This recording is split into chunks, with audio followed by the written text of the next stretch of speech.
Don't want no short dick man. Don't want no short dick man. Don't want no short dick man. Don't want no short dick man.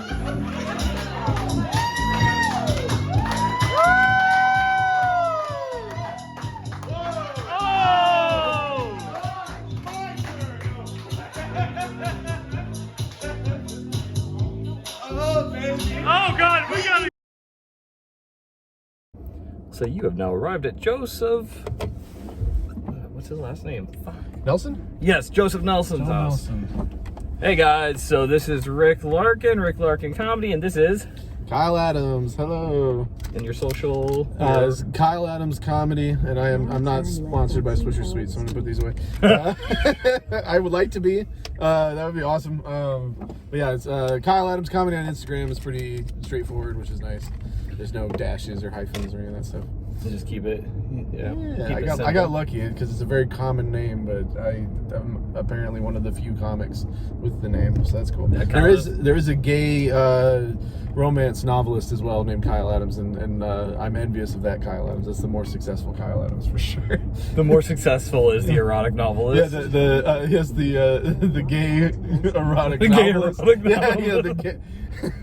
You can totally bring that into your bid at some point. I've thought about it before. I've written it down. There's a notebook somewhere with that written down years ago, but I Googled myself like a few years into comedy, and I saw that there's like skateboarders, there's people who play basketball and football, but the most prominent one was this gay erotic novelist. And I was like, yes, this is fantastic. Wasn't there that basketball player Kyle Adams, the tall Jason Momoa looking dude? I think so, yeah. I think that super was another familiar. one that popped up a lot.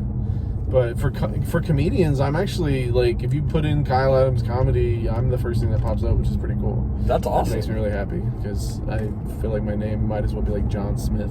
It's a very basic white bitch name, right? It totally is. And my middle name's Thomas. That makes it even worse. It sounds like I was a school shooter. KT. Kyle Thomas Adams. Yeah. Oh my God. Kyle Thomas Adams was found with It's almost ammunition. the three first names thing, right? Yeah.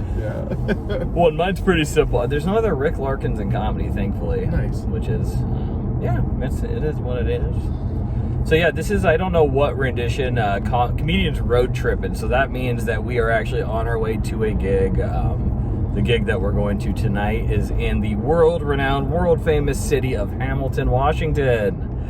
Nobody knows where the fuck that is. Yeah, we're actually increasing the population by like 10% by coming to this show. I think was it like 300 people live there? If 4 comedians show up, we're increasing. We're gonna have to do the census when we get there. Yeah, they're gonna have to account for that. Their budget's gonna go up a little bit. Well, and to give some perspective, so we've got Seattle. So we're talking about maybe an hour and a half north of Seattle and just a little bit east, getting out in the sticks.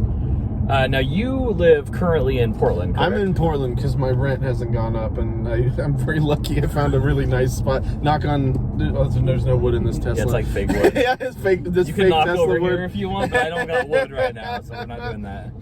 But yeah, I'm very lucky. I have very affordable rent, so I stay in Portland, which is actually it's a great place for comedy to be centralized, because I do stuff in Corvallis, Eugene, Salem as well, and it's like either direction. It's no more than like 3 or 4 hour trip to do stuff in this area or go south. But kind of central to the West Coast. It's not bad. Yeah, it's a really good spot to be if you're a comedian who's doing stuff up and down I-5. But I would love to move to Seattle, but at this point I feel like that would kind of ruin the magic of it for me, because every time I come out here I'm just spoiled with really awesome shows. So what do you think the difference is in your experience between Portland right now and Seattle for you? Because you're at about 8 years of 8 years, yeah. Coming up on 9 years. Portland is, I really like Portland. Portland is a great place to learn how to be a comedian and learn. People are gonna start like hating this right now if they're from Portland. Yeah, Fuck you don't like Portland. No, it's not that I don't. The only endorsement is you have cheap rent. Yeah, I mean, it's just, it's gotten, the city itself has just gotten weird. I mean, there's obviously issues there and stuff. Yeah. But I think everywhere's getting kind of weird. But I think it's like the Chernobyl of the West Coast to me. Well, I'm not 100% on everything that's going on there. But I don't spend as much time there. I do shows there and stuff, and then that's like the only time I'm really in town. Kind of just watch a lot of TV at home if I'm not booked. So if you could live anywhere for the main purpose of doing comedy, where would you want to live? I would love to live in New York. I was in New York for 3 days and I fell in love with it, and I would love to live there. I've romanticized it a million times, like selling everything I own and reducing all of my possessions to like a duffel bag and moving into a closet in New York. Is and you'd still have to like downsize to fit. Oh, for sure. Like that duffel bag would have to be cut in half. Oh, right? Probably. I mean, I'd probably have to like have maybe like 4 or 5 outfits and would you keep get my it? Nintendo Switch, and that's about it. Like get rid of everything else. Would you get like a New York storage unit called a Greyhound locker? A Greyhound locker? Yeah, I probably would have to, man. Keep half your belongings in there.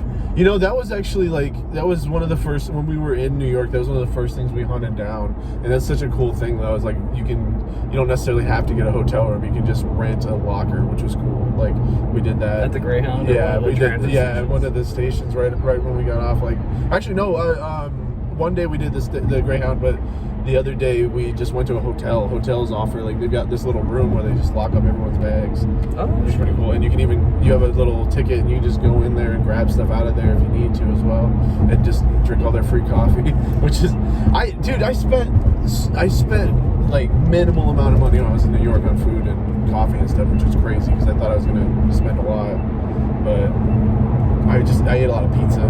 Pizza's cheap out there. I was gonna say it's a couple bucks a slice. It's they have $1.50 slices at most restaurants there. And that's crazy. With inflation, they can still do that. It's because of the business. I think they have the demand, so they can supply it at that price. Just churn it out, man. But can't tell if it's pepperoni or rat meat. I mean, as long as it's spicy. I was disappointed. I only saw one nutria in New York. I was hoping to see like king rats running around. No, I was hoping to see one of those rats like with a slice of pizza, but.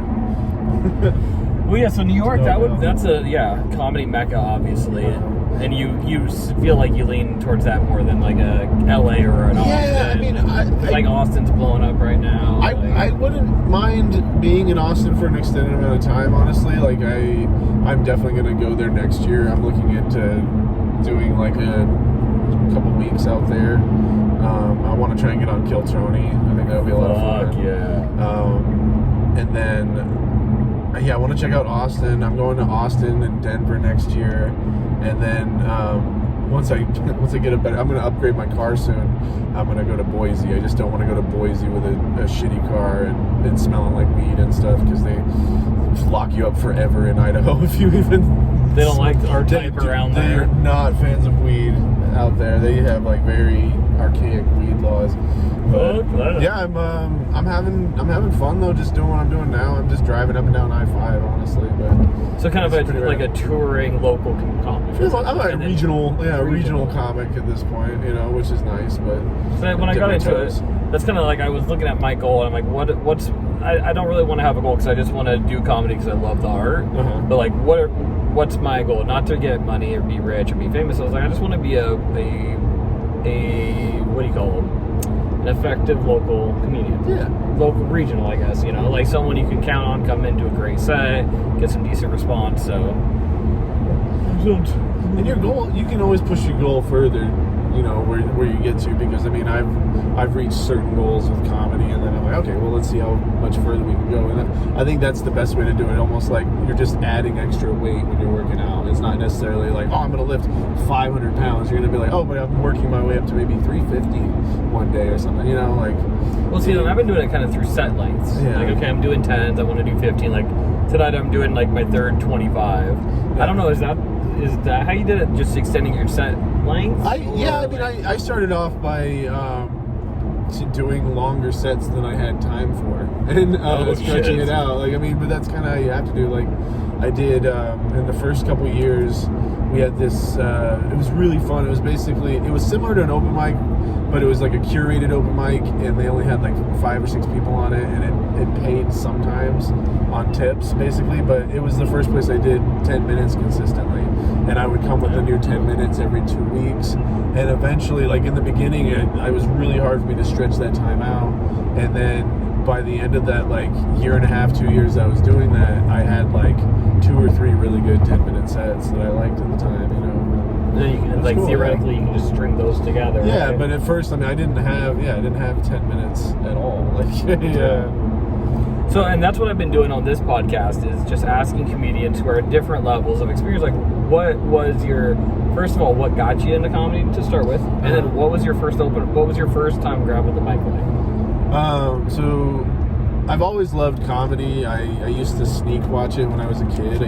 I saw like basically every single Comedy Central Presents from like 96 to like 2001 without my dad realizing I was watching, because he was watching it, and I was like, I mean, by the time 2000 rolled along, we were watching it together. How old are you at that point? I was so 96 I was 8.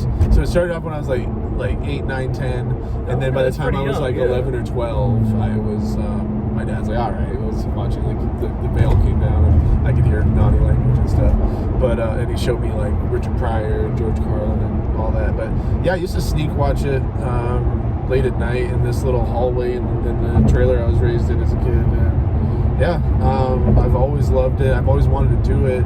I just never got around to doing it until I met a friend of mine that I worked with at Red Robin, actually, and he took me to this open mic at a place in Chinatown in Portland called the Brody Theater. So this is the first time you ever touched Yeah, this was 2014, August 7th, I believe. Whoa.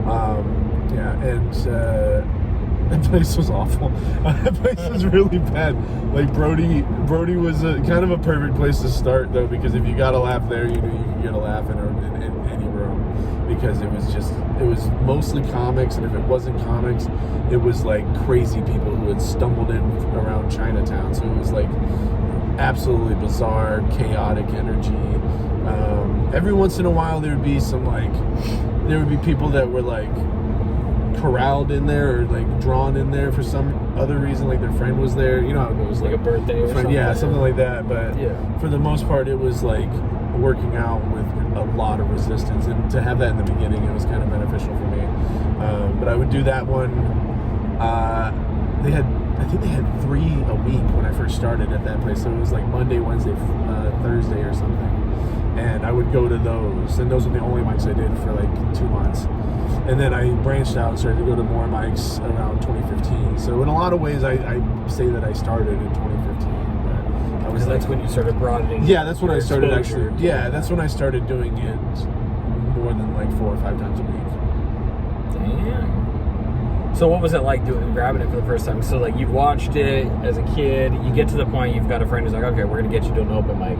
Like, do you remember that? Like, yeah, he took me as you walked up to grab the mic. Like, what was going through your mind and your feelings? Or it was I was anxious. I mean, I I remember having trouble finding parking at the venue, and at the time I was still very new to Portland, and I didn't like driving in the city, and I was like, I'm gonna go home, and I almost went home. Oh shit. So there was like, part of it. There's part of me that almost went home and never attempted stand. I don't think I would have attempted it again, or maybe I would have. I don't know, but I was like almost pulled the trigger on going home, and I'm glad I didn't. But yeah, it's very anxious.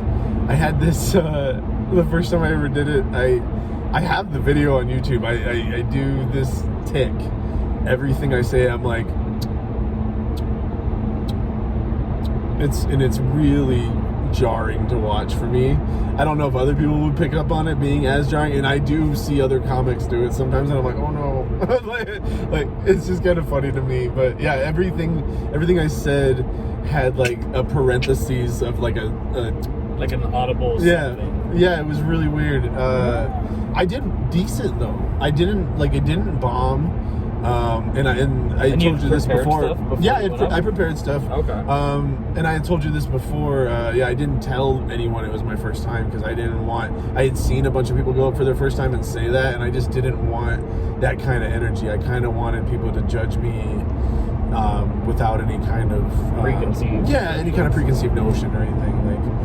I didn't want that fake sympathy that people give out sometimes. Like, oh, it's your first time. Yeah, I mean, and some people, participation. Some people really mean it, and then other people are like, it's fake. But I don't know. I clap. Sometimes if it's a brand new comedy, like it's my first time, I clap and then I leave the room. I'm like, yay, good for you, and then bye. You don't I wanna hear can't. it? I was like, sometimes I can't watch it, especially if it's like a. I mean, I hate to say it, but in Portland, it's usually like just a straight up like bro. You're just like, oh, God. Like a college kid, Like, like yeah, a like, something like college there was dude. one. This happened a few times in my father's place. This it's a late night mic that we do on Fridays out there, and they have people who have lost their fantasy football league, and that's their punishment. Is they have to do an open mic. Oh, shit. And I found it really offensive. Like, that was one thing I used to get really mad at. I was like, okay, so the thing I do every night of my own volition, I'm studying at. I'm trying to working do this hard and trying to at. do it well. This is your punishment? Like this is like but then I understood, like, from another angle, is like, okay, well, this is like people's biggest fear. This Like, is scary as fuck. yeah, people are terrified of talking in front of other people, and I guess they've just been doing it for so long. I don't like it; just becomes second nature. Also, I did theater as a kid too. I So that was going to yeah. ask that too. Like before starting stand up, were you comfortable speaking in front of Yeah, it took me a while, but I Perform. mean, I was I did theater for like 4 years, like all of high school. And it's actually my favorite class. Like, and I'm actually still in contact with my theater teacher from high school, which is cool. Nice. Like, he likes all my Facebook posts and stuff.